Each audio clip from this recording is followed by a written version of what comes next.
Making Fun of MacGyver. Well, right now we are thrilled and honored to be joined by writer, producer, director, and creator of MacGyver, Mr. Lee David Zlotoff. Welcome, Lee. Thank you. It's fun to be here. First of all, right off the bat, why are you letting us do this? Why have you let us make up a show called Making Fun of MacGyver for the past 2 years, and you've not sent one single cease and desist email to our inboxes? Why? What's wrong with you? Well, number one, I'm hoping to convince you to change the name of the show to Making or Having Fun with MacGyver from Making Fun of MacGyver. But I may fail in that, but that was my initial reason for saying yes, number one. And number two, because MacGyver kind of belongs to everybody. You know, it's really not. I mean, yes, I own the rights through a crazy story, but I didn't make MacGyver a global phenomenon. You guys did. Everybody else did. People did. And so when people come to me and say, "Hey, we like MacGyver. We love MacGyver. Would you be willing to talk to us about it?" I go, "Absolutely. Why not?" You know, he's. Certainly now more than ever, we have to MacGyver things, and we have to use that mindset because the world has been turned upside down, and all the things that we thought we could just take for granted, all those chains and all those systems, be they power grids or, you know, internet, or they're just not as robust as we would like them to be. So, you know, if there was ever a time for MacGyver, man, this is it.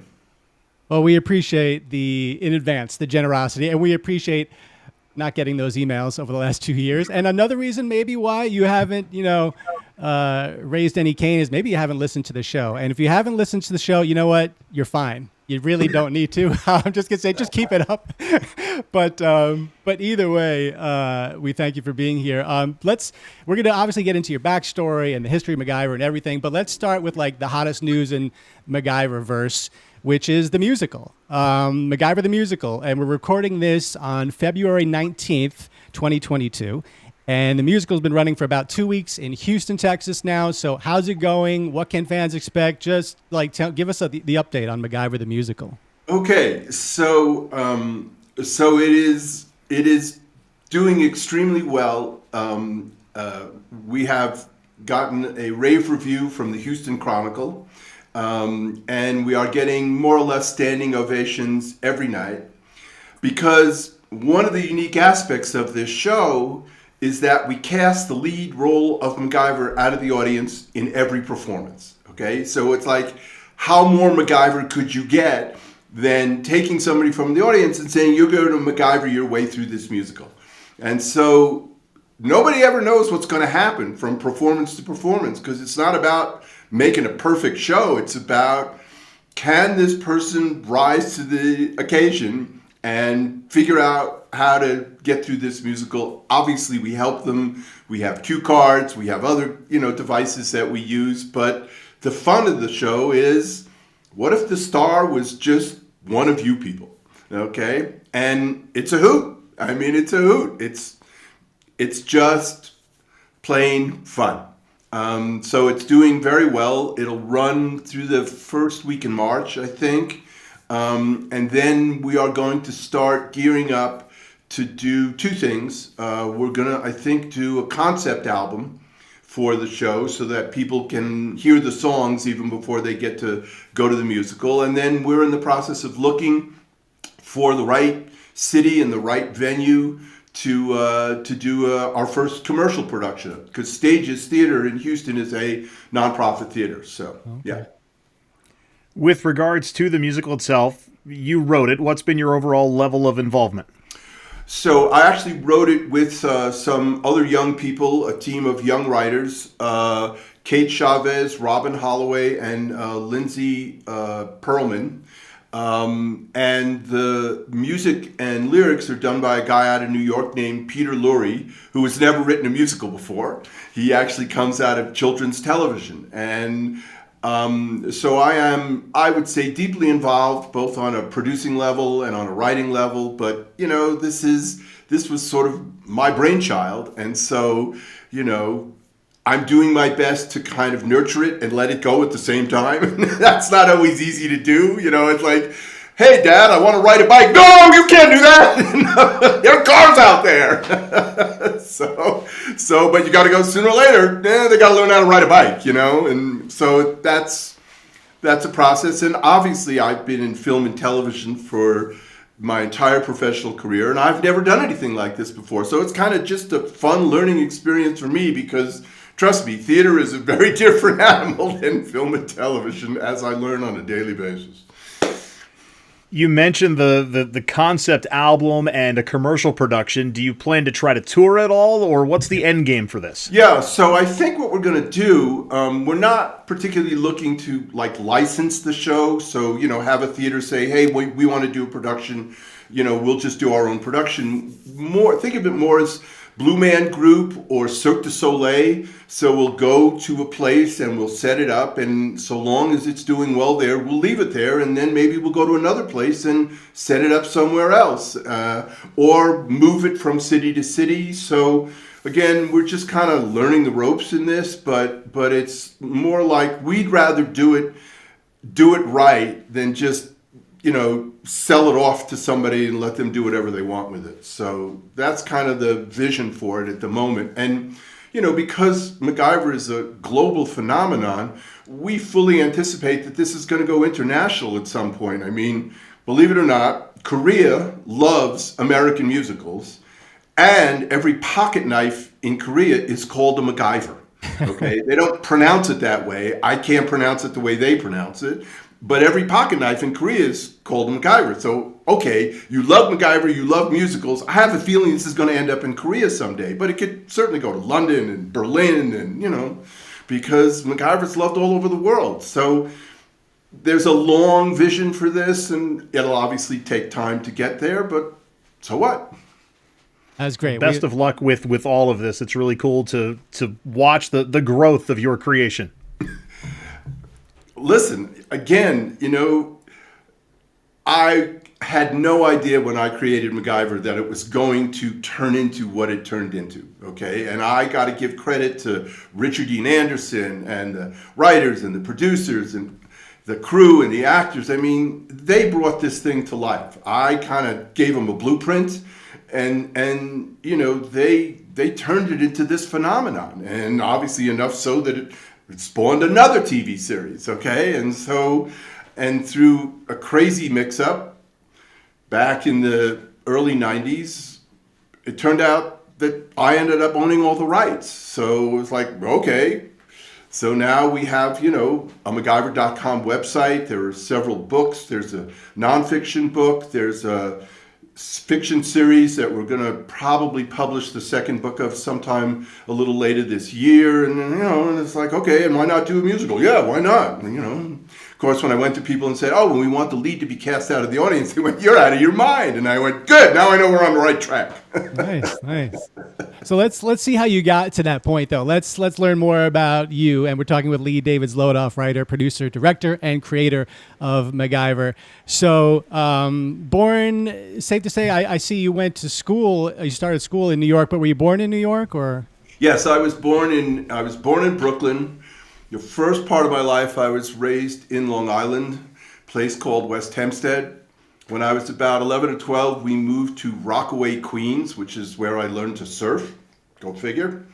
And then I went to high school at what was then one of the 4 specialized high schools in New York. I think there are 6, I don't know, maybe there's 7 or 8 specialized high schools. But I went to Brooklyn Technical High School, which was then not a co-ed school. Now it's co-ed school. Then it was simply all boys.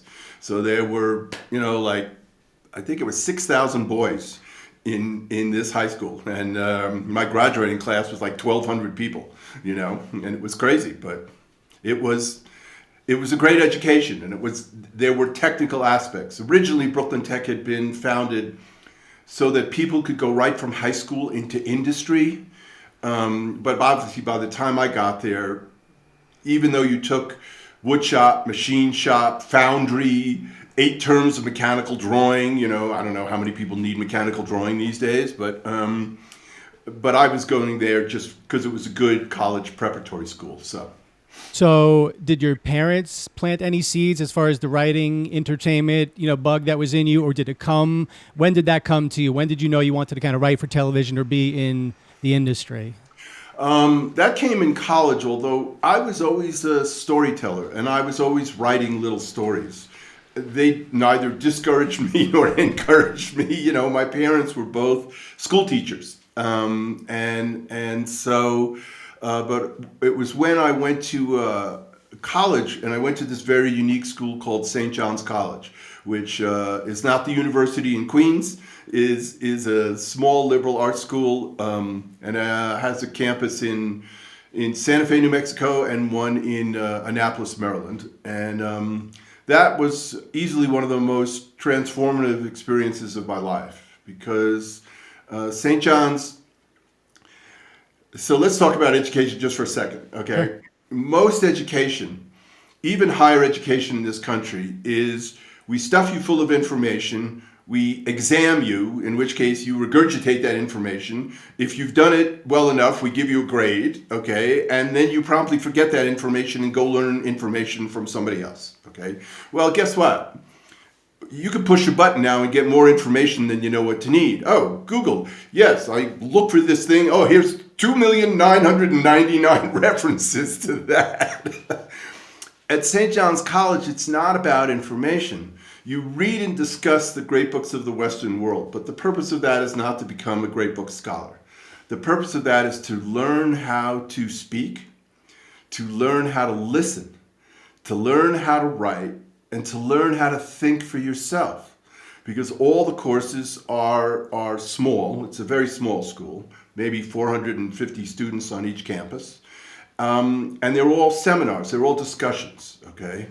And in that process of reading these books and talking about them and pounding your head against things that at first glance seem incomprehensible, you begin to understand how to learn anything. And so when you leave this school, you have this amazing skill set. You don't necessarily have a specific body of knowledge. Oh, I'm a biologist, or I'm a mathematician.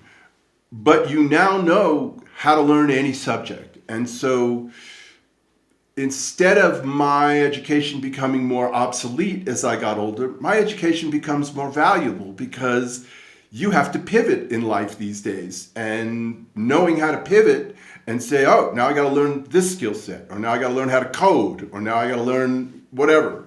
Mm-hmm. It turns out it proved to be a remarkably valuable education, and I would say I owe much of my professional success to being able to look at something, whether it's a book or a movie or the whole Hollywood system, and say, how does this really work? Okay, and what is the best way to navigate this system? And that really came from my experience at St. John's. So, well, I would assume they've given you many a honorary degree, but if not, after hearing that speech, I mean, there should be a plaque, a statue. But that's a great, yeah. So it sounds like that's kind of where you see, the future of maybe writing for television, or just becoming a writer. And then how does it translate into, I know The Doctors, that pseudo soap opera is one of your first gigs writing, but how do you get from college to writing for television? Right. So it was at St. John's, and I'm thinking, okay, what do I want to do with my life? And I kind of said, well, where are the next great books coming from? I mean, I'm reading this, this sort of development of Western thought, okay? And I went, what's really creating thought in the world is film and television. So I'd be curious to go into that and to see where that takes me.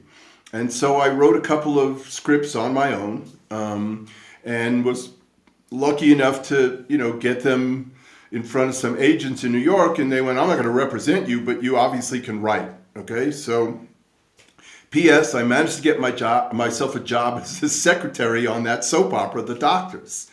And then one day, for a variety of reasons, I thought, I didn't come here to be a secretary. So I ended up having a chat with the producer of the show, and I said, I think I can write the show better than it's being written. And he went, well, that's a pretty cocky thing for a secretary to say. I thought, what the hell? Worst that happens is he's going to fire me. And And so he said, "You got anything to back that up?" And I said, "Well, yeah, here's one of my scripts." I figured he'll throw it in the garbage, or he'll come in the next day and he'll can me, or, it's like I got nothing to lose. So the next morning he comes in and he walks through the bullpen, and he looks at me and he goes, "You, in my office, now." And I go, "Oh boy, here it comes." Okay. And I walk in, he goes, "Close the door." I said, "Okay, I'll close the door." He says, "Sit down, sit down." He says, "I read your script last night." I went, "Really?" He goes, "Yeah, and you're right. You got a job as a writer." That's how I got my first job. I was promptly fired as a secretary by my superior, but it didn't matter because the producer of the show just gave me a job as a writer. So I said, "All right, let's do this." So I wrote soap operas for a year, which was a very learning experience. One of the things I learned is I didn't want to be a soap opera writer, but it paid me an astonishing amount of money. I was 22 years old, living in Greenwich Village and making $3,000 a week. That's still a lot of money, but back then it was huge. But I wasn't. It wasn't ultimately the kind of writing that I wanted to do. So after about a year, I just sort of moved on. And then probably within the next 6 months, I relocated to Los Angeles because I just thought at that time, my wife at the time was pregnant. And I thought, I don't really want to raise a child in New York City. Not that there's anything wrong with it, but, it just wasn't my vision of being a parent. And so I thought, well, let's go out to Hollywood. I'd rather find a suburb out there and raise our child there. I did not know a soul in Hollywood. I knew absolutely nobody. But I thought, well, it worked out in New York. How hard can it be in Hollywood? And sure enough, worked out okay. So. Well, we hear that if you can make it there, you can make it anywhere. So that's what the song said. So I must have been humming that song, So you have involvement then with Hill Street Blues and Remington Steele, writing for those particular programs. Can you share some stories and how you got involved there and your experience with those programs? Yeah. So I met a producer of Hill Street Blues. Or we were friends before that, and then he got a job producing Hill Street Blues. And so I wrote a spec script for them, or we kind of wrote a script together. I don't remember exactly. And then and then I got an opportunity to write for a show called Brett Maverick with James Garner. Not the original half-hour show, but they were bringing it back in an hour version. And in the same week, I was offered a job by Hill Street Blues and Brett Maverick. And I took the Brett Maverick job, one of the biggest mistakes of my career, because Hill Street Blues went on to be this iconic television show. But it was a learning experience, as all things were. And turns out I had the ability to write fairly polished scripts in very short periods of time. And that, believe it or not, that story is kind of contained in the MacGyver secret book that I wrote, which is the nonfiction book, which is a methodology that I kind of stumbled upon of tapping directly into your subconscious, which turns out to be the real creator in you, or the real problem solver in you, not your conscious mind. Who knew? Okay, but I just discovered that. And so I was able to move up the ranks of television very quickly. So I started as a freelancer, and then I was a story editor, and then I was a supervising producer, and the next thing you knew, I was okayed by all three networks to write pilots.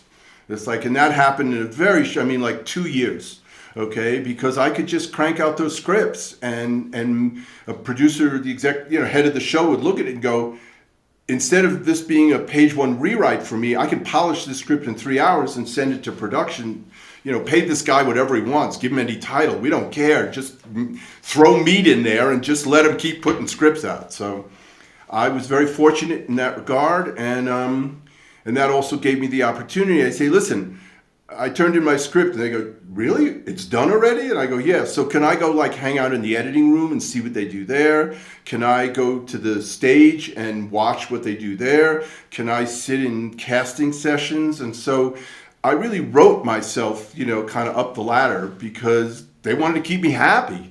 So they said, sure, sit in casting. Sure, go to the stage for a while. Sure, go to the editing room. By the way, when's your next script coming in? Next week, no problem. It's like, all right, great. There you go. Awesome. Very cool. So the MacGyver origin story, everybody that listens to our podcast, anybody that knows the brand MacGyver has to wonder, how did it start? Where, when, how does the concept of MacGyver come to you? Okay. So this is detailed, by the way, on the MacGyver.com website. You can go find the origin story. It's whole thing's written out because this is the question I'm asked more than any other question. So usually in television, you come up with an idea, you try and go sell it. That was not this situation. Henry Winkler's company in Paramount had sold an idea to the network, okay, and they wanted a writer for it. And for a variety of reasons, I was approached to be the writer of this thing. And they kept saying to me, this concept has never been done before. The network is incredibly excited. And I went, awesome, that sounds great. Okay, and then we made a deal for me to write this pilot. First pilot I had ever written, okay? And they bring me in and they sit me down and they tell me the concept. And I listened and I asked a couple of questions. And then I said, They said, is there a problem? And I said, well, there's a reason this has never been done before. They said, what's that? I said, it's not going to work. And they went, what do you mean? The network loved it. And I said, yeah, that's because nobody in the room was the one who actually had to figure out how to do it. And they had a show called Hourglass. And they wanted 1 hour of real time to be 1 hour of television time. Okay. And I said, oh, so you want a serial, i.e. what 24 ultimately became? Okay. And they said, no, it can't be a serial. The foreign buyers don't want serials. They want standalone episodes. And I said, oh, so you need a beginning, a middle, and end in each 1 hour, which is 1 hour of real time. They went, yeah, isn't that great? And I said, yeah, see, you just gave away the ability to jump space and time, which is one of the crucial values in film and television. You're in New York, you see a plane for 2 seconds, you're in Beijing, and it's 2 days later, You gave that up. You just handed that off. Our guy can't go anywhere. It has to begin where it ends because you don't want to see this person traveling. You want to see him doing things. Right. And they went, well, what do you mean? And I said, okay, you got the bank vault show, you got the sinking submarine show, you got the mine shaft show. You see where I'm going with this, guys? I said, you're going to choke on this. And so I went home and I thought, well, they'll probably fire me. That's okay. I wasn't, they came to me. I wasn't going looking for a pilot. And, I felt a little bad. Nobody wants to hear their baby is ugly. I understand that. But I thought, I can't morally, I could write that pilot, but I knew this isn't going to work as a TV show. And really, you're hiring me to give you something that's going to last for at least 5 years, right? So I went, I know I did the right thing. Maybe it wasn't the right career move. And then I get a call. It's like, okay. And I end up meeting Henry Winkler, and they basically say, well, we're not going to fire you, and we're not going to unsell the show, so you got to fix this. I was like, okay. So I came up with one idea, went to the network, no. Another idea, went to the network, no. Another idea, went to the network, no. And I went, okay, I was just supposed to write this thing. I thought this idea was already sold. I could be pitching this for the rest of my life. So I called all my writer friends, got them to my office, had every inebriant one could possibly want, and said, we're not leaving this room until I got a great idea to get me out of this deal because, I don't know where to go. And they said, well, what do you got? So I shared everything that I'd pitched at the networks, and I said, I got nothing. That's why you're here. I don't know where to go anymore. I'm lost. And there was this long pause. I don't even remember which one of my friends said it. And they went, okay, great, let's go with that. I said, let's go with what? They said, let's go with nothing. I said, what are you talking about? They said, well, James Bond, he gets all those toys from Q at the beginning of the movie, and Indiana Jones, he's got the hat and the gun and the whip. What if our guy has nothing? And there was this long pause, and I thought, that's it? We send our action adventure hero into a situation and he's got nothing. He's got to make it up and figure it out along the way. I thought that's exactly what this show is about, because we just took nothing and turned it into something. And because I thought, well, where's the hook going to be? I thought, what if we don't let him use a gun? If you take the gun away, then he's going to have to figure out things every week to get himself out of a jam, to beat the bad guys, whatever it is. And I get, there's your hook. People are going to tune in and say, well, what's he going to come up with this week? Because he can't just shoot back like every other action adventure hero in history does.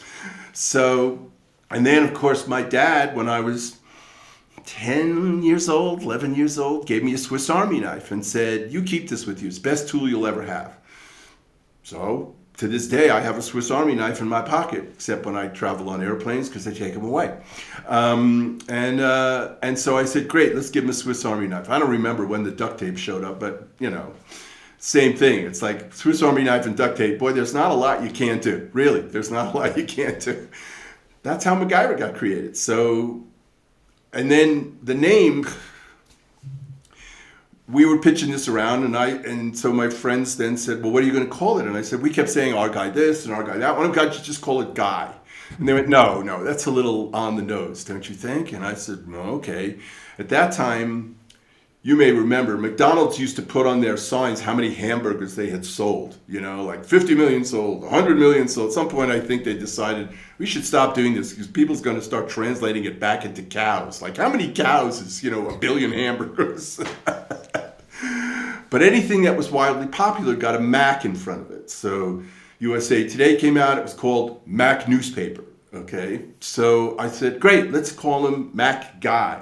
And they went, nah, it's gotta be 3 syllables. So I went, MacGy, oh, how about MacGyver? That's kind of a Scottish name. They're known for being flinty and frugal. MacGyver, they went, yeah, we like that. Yeah, go in with that, Lee. So I went in with that, and this idea of a guy who just had to figure it out as he went along, and the network said, oh, we like this idea. I said, fabulous. I wrote that script in like record time before anybody could change their mind. The next thing I know, I get a call from Henry Winkler. They're making the pilot. I went, wow. So rest is history, guys. That is awesome. And we're talking with Lee David Zlotoff, creator of MacGyver, and that right there is the origin story of the character MacGyver, and you can also check it out in text form at MacGyver.com. That's the website, correct? Yep. But I mean, you couldn't have said it better yourself because, well, it's your story. So we appreciate you sharing that one. Oh my goodness, that's great. It's really awesome to hear. It's slightly surreal, just to hear how this iconic character was created and just the process. And talking to the creator, I mean, just thank you again for sharing that.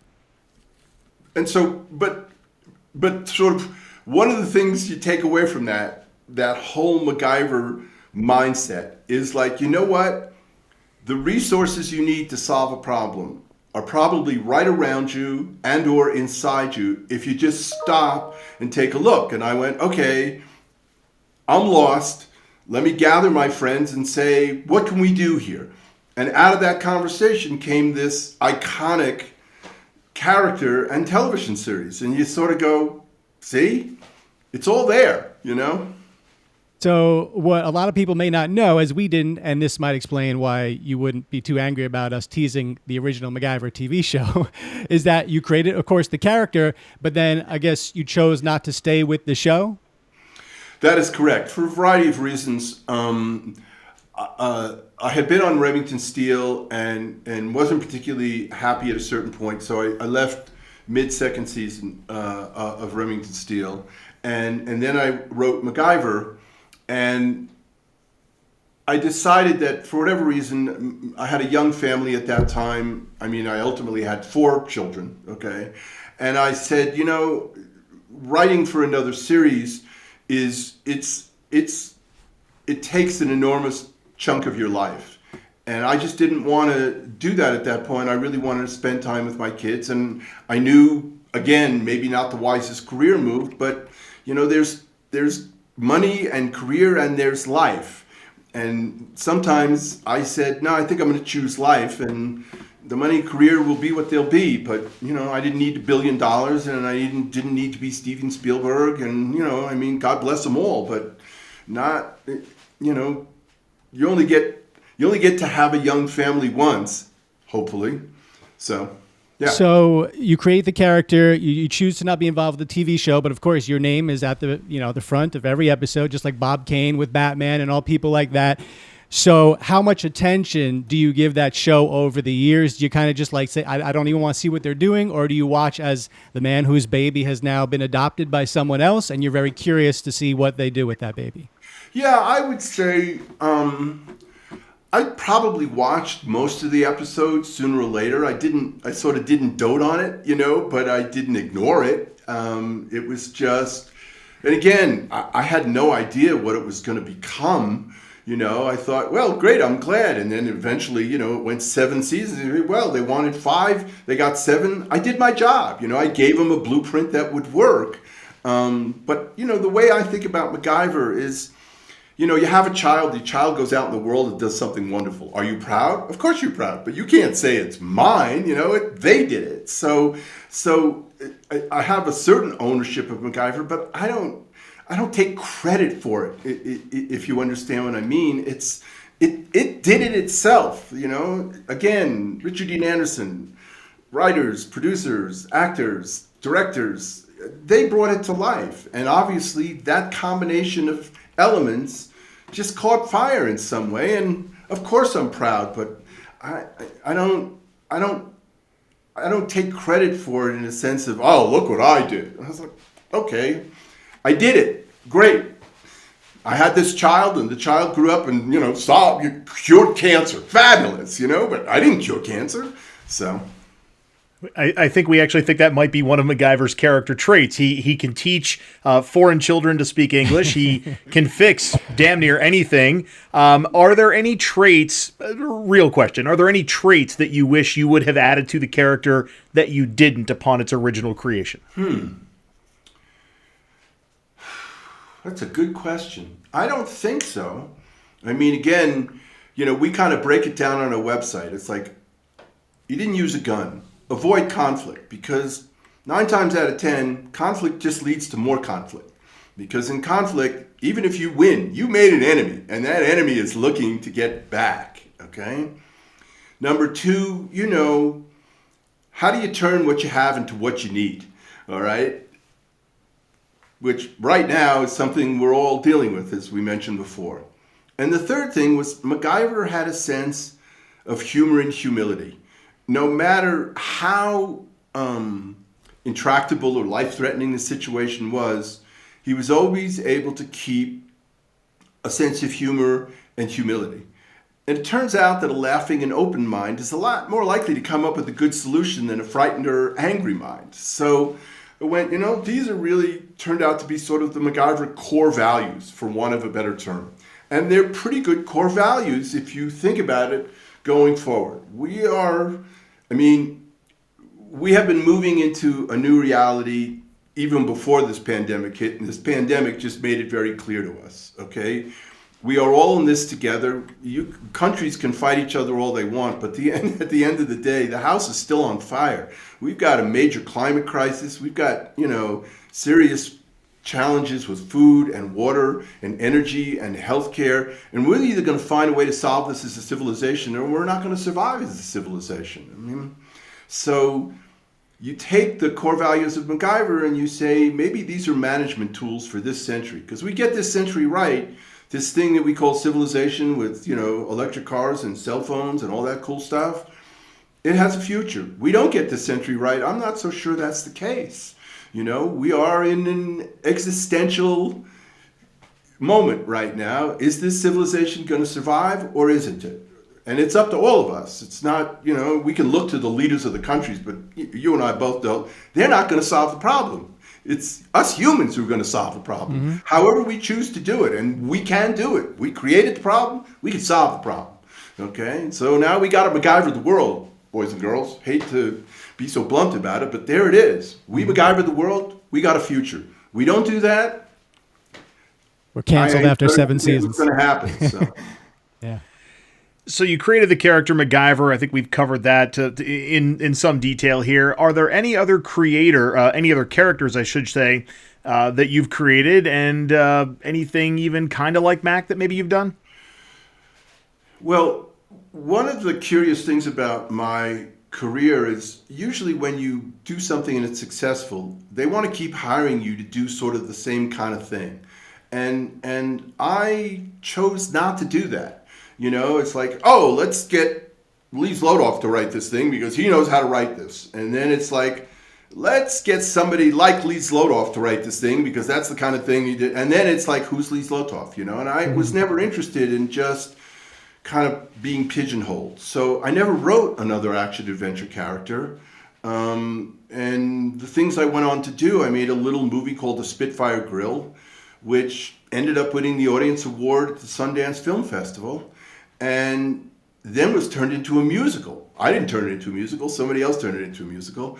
And it's been one of the top 10 most successful musicals in the United States. When it started in, I think, 2001, since then there's been something like 700, 800, productions of this musical. So I'm good at creating what I call indelible characters, but they're not necessarily action-adventure heroes. The main character of that movie, which was an indie film, was, a young woman from Appalachia. And so I can't really point to anything else that I've done that's kind of like MacGyver, because I kind of made a choice not to keep doing the same thing again and again. I mean, I've worked on other television series and some of science fiction and, kind of all over the map, but I was more interested in doing things that spoke to me for some reason than worrying about how is this going to work in my career, And again, maybe that was wise, maybe that was unwise, but that's just who I am. So, yeah, the Spitfire Grill. It was actually on our list here to talk about next. 1996 drama. We haven't seen it, but yeah, there did seem to be some real good critical acclaim there, and especially for a guy that creates MacGyver, the subject matter about a woman, I believe, coming out of prison and adapting to a new way of life, and really seems like almost a 180 from an action-adventure guy, if that's what you were going to be pigeonholed as. But what was that experience like for you? And I believe that's your only major motion picture, writing and directing it. So that is another one of your babies out there, right? Didn't have the same legs as MacGyver, but what was that experience like for you? Well, that was an equally crazy story. So I was approached by some people who turned out to be a Catholic charity wanting to get into the low-budget independent feature business. And I said, I'm not sure I'm your guy because, I'm Jewish. And as far as you're concerned, at the time, I belonged to a congregation. We would celebrate Shabbat at my house. I said, I'm not a little Jewish. From your perspective, I'm probably a lot Jewish, So they went, no, it's okay. We don't want a religious film. We want a beautiful character-driven drama like Tender Mercies. Well, I love Tender Mercies. I said, okay, maybe I could do something like that. And I said, but if I write it, I would want to direct it. That's kind of that's the bottom line for me. And so they said, okay, and they had no story. So they had the money to make the movie. And again, usually you write a script and you go looking for the money to make the script. In this case, they had the money and no script. And so I came up with an idea, kind of using the MacGyver secret, for those of you who ever know what that is or bother to find out.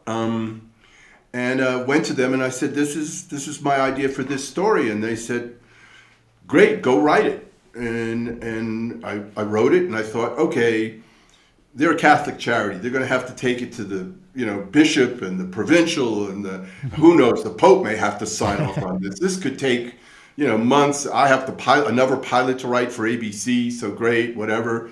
So I FedExed the script off on a Wednesday.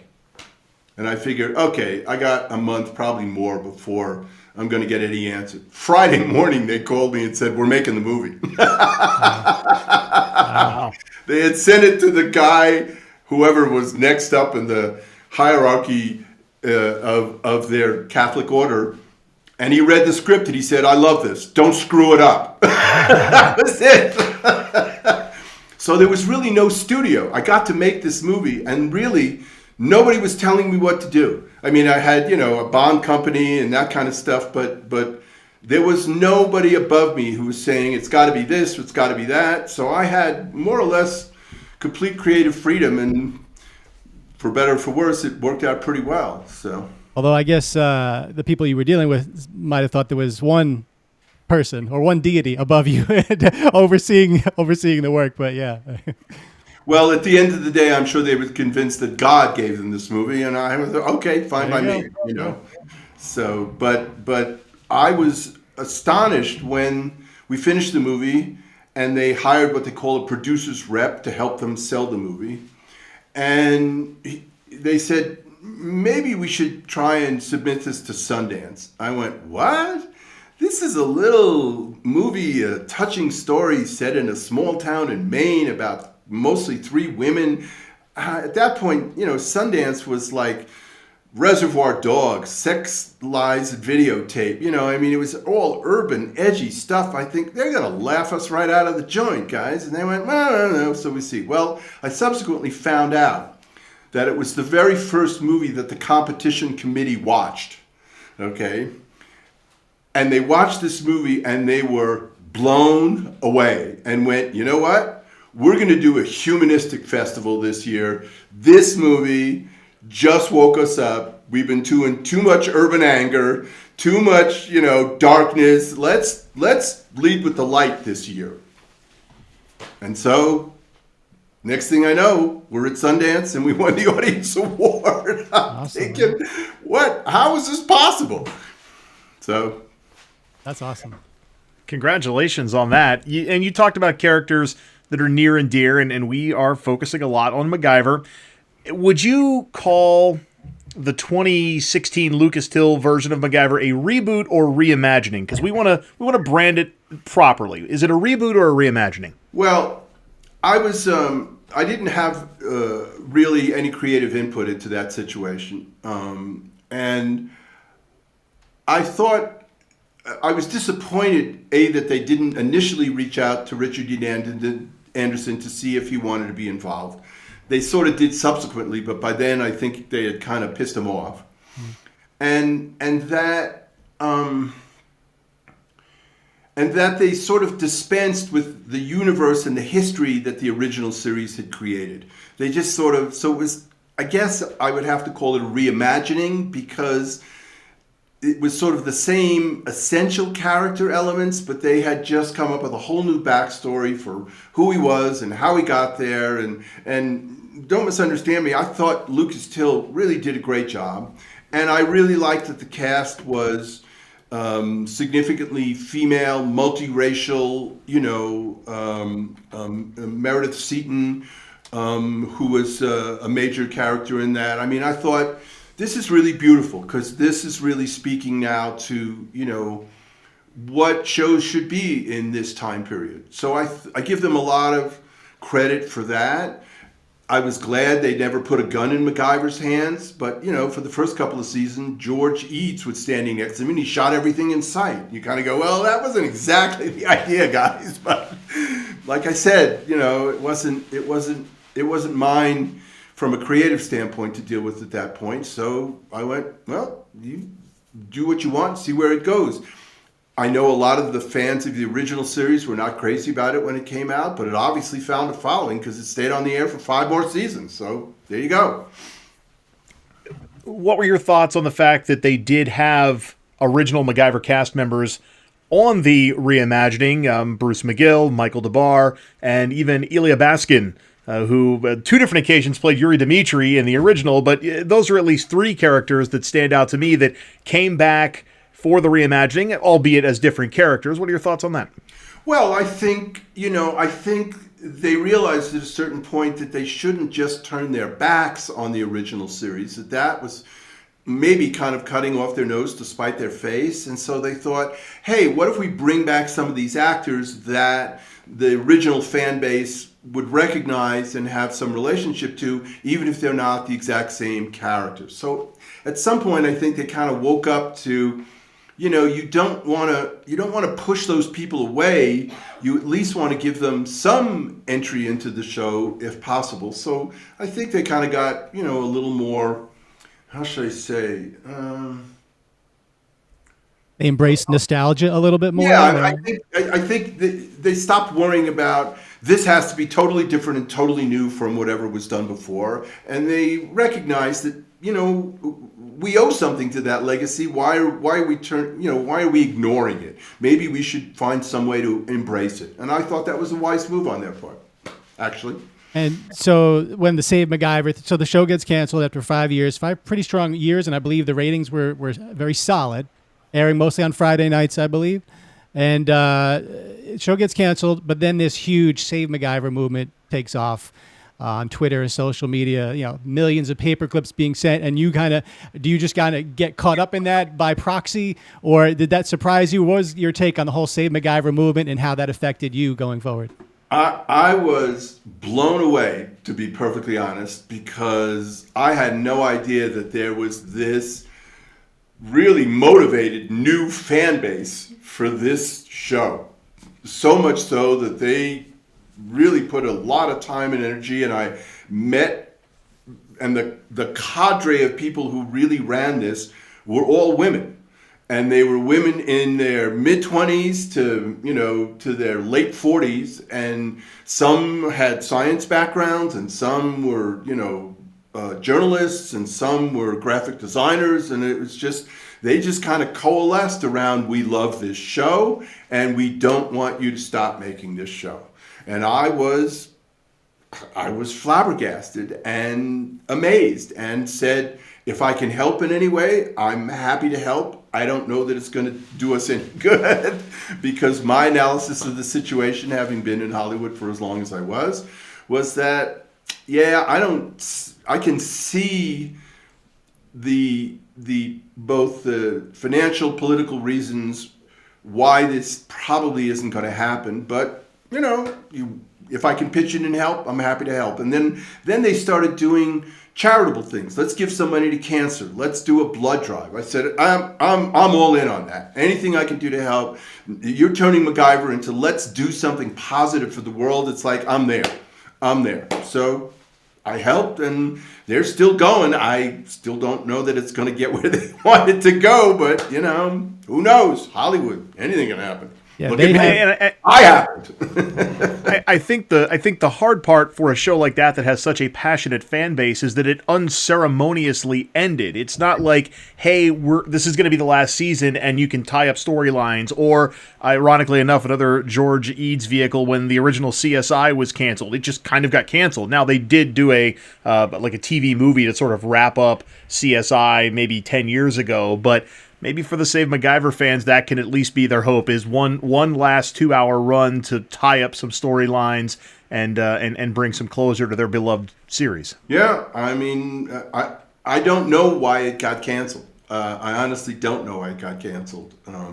I'm guessing that they had about 100 episodes, which is what distribution needs. Okay, and it had started under a different administration at CBS, so. You're now running CBS and you go, well, the show is just doing okay. Distribution says they have everything that they need. Another season isn't going to significantly increase the distribution value of it. And I'm not getting any credit because the last administration put this show on. So why don't I see if I can come up with something and that'll work just as well, if not better, and then I can take credit for it, And so... And it's like, oh, we can put it on Paramount Plus or whatever. They just it's a series of, I think, career, financial, political considerations that go into that decision. And rather than saying, let's just do one more TV movie to tie everything up and make the fans happy, it was like, nah, we're done with the show. Next. And I think they didn't realize that, wait a minute, you've kind of left us all hanging. That's not fair. That's not nice. And obviously outpourings from other, from fans on other shows have produced other networks or streaming services to step in and say, okay, we'll continue this series because there's obviously an audience for it. But for whatever reason, that so far hasn't happened for MacGyver. Maybe it still will. I honestly can't say. Lee, we have two more legit questions for you, kind of wrap up questions. But before that, if we could just throw a quick like rapid fire at you. So you can just give us a word. You can give us a no comment, 2, 3 words, whatever. We'll get a little fun here. So me and Mike will trade off. So I'll go first. Just quick, word association here. Lee David Zlotoff, mullets. Love them. Swiss Army knives. Gotta have it. MacGruber. But a Leatherman's okay too. MacGruber. Not as funny as it could be. If MacGyver is a 10 on the science-centric handyman scale, what are you? About 5.5. Favorite all-time movie? Lawrence of Arabia. Favorite all-time TV show? MacGyver. I mean, what am I supposed to say? Come on. That's like, it's my child. What do you want me to say? I love somebody else's child more? That's unfair. I'm sorry. You should withdraw that question. You got a favorite sports team? I love to watch sports. I don't identify with any teams, maybe because I just know too much about it. Most teams are owned by rich white guys, okay? And I appreciate that people fall in love with their local team, but as Jerry Seinfeld once brilliantly did in a comedy routine, he says, let's face it, you're rooting for the uniforms, okay? Because the guys come and go, and it's like, so I understand why people love sports. I think it's fabulous. There's all this fantasy sports, betting on sports. Knock yourselves out. But to me, it's like, it's a game. All due respect, it's a game. It looks like real life. It's not real life. It'd be nice if we honored engineers and scientists the way we honor sports figures, okay? But we don't. So, I think me and Mike both agree with you, but we're like recovering addicts. It's that addiction that if it gets put into you at 5 years old with your dad, 50,000 people screaming around you, and good luck getting that out of your system. But I think as you get older, we've realized, this is not really. Let's focus more on our family, our lives, our softball stats. We would play together on the same softball team. We would just like obsess over our stats, and that actually starts to make more sense than these other people that. They don't really kind of care about you. They don't know you. But you're investing so much time, emotions, and money into it. So we hear you on that. And I listen. We bought season tickets. I had 4 kids. We bought season tickets to a quarter of a season ticket to the Dodgers, and my kids are still Dodger fans. Bless them. All right, but right now in this world, we got a lot of stuff we got to look at hard and take seriously. And sports is not going to solve those problems. For all the positive things it shows us, it's not going to solve those problems. And that emotion, energy, money, I just think, man, if that much stuff was turned on solving the problems of the world, we might be in a much better place than we are. So I don't denigrate sports. I appreciate them. But guys, that's a luxury I'm not even sure we can afford anymore. So. Amen to that. Back to the rapid fire. Favorite musical artist or group? What do you listen to? Wow. Well, I'm, Crosby, Stills and Nash, Cream. I mean, I came up in that whole period, and I still listen to and love that music. I listen to a lot of new music. I mean, I listen to Coldplay, and I listen to, Counting Crows, and but I was a kid of the 60s, man, and that stuff just stays with you. Listen to a lot of Beatles. How can you not listen to a lot of Beatles? They were geniuses, Bob Dylan. I mean, it's, yeah. All right. Favorite food? Sushi. Okay. Favorite person you've worked with? Wow. Favorite person I've worked with? Pierce Brosnan was a scholar and a gentleman, I gotta say. He was a first-rate human being.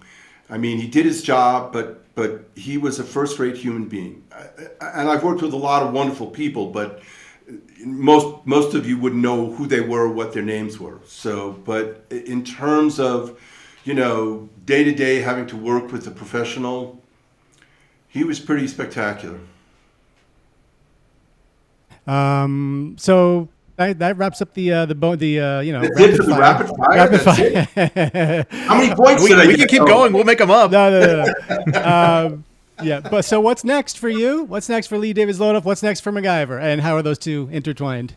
Okay, so obviously the musical is going to keep going on. As I said, we're going to start trying to put together a concept album, and we're going to look to start doing, more productions of the musical. So that'll probably be with me for, easily the next 5 years until either it goes away or I got to hand it off to somebody else and say I got to get on with the rest of my life.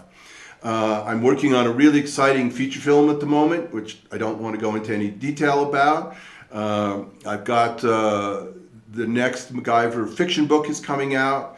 We're also working on a new version of the MacGyver Secret for veterans, first responders, and their families that I think could be helpful to them because they've been through a very heavy-duty time. And leaving the military turns out not an easy thing to do. It comes with a lot of challenges. Every one out of 3 or 1 out of 4 homeless people is a veteran. That tells us something, okay? We're not helping them get back into society in the way that we should if 1 out of every 3 or 4 homeless people is a veteran. So I would like to try and use the MacGyver Secret to help those people and professional first responders, doctors, nurses, EMTs, who have been having really a very rough time with this pandemic. I mean, the burnout is significant, and you don't need me to tell you that. So that's in the pipeline. I have a big historical epic that I'm working on. That will be a series of 3 books. Don't know when that's coming out, but that's in the pipeline as well. And and we're working on a MacGyver VR experience, which could be a game, could be something that ties into the musical in some way. So that's kind of what's going on in my life. I'm like, as I said, I'm just sort of crazy busy, but that's by choice. I love what I do. I love making things. I love making things physically.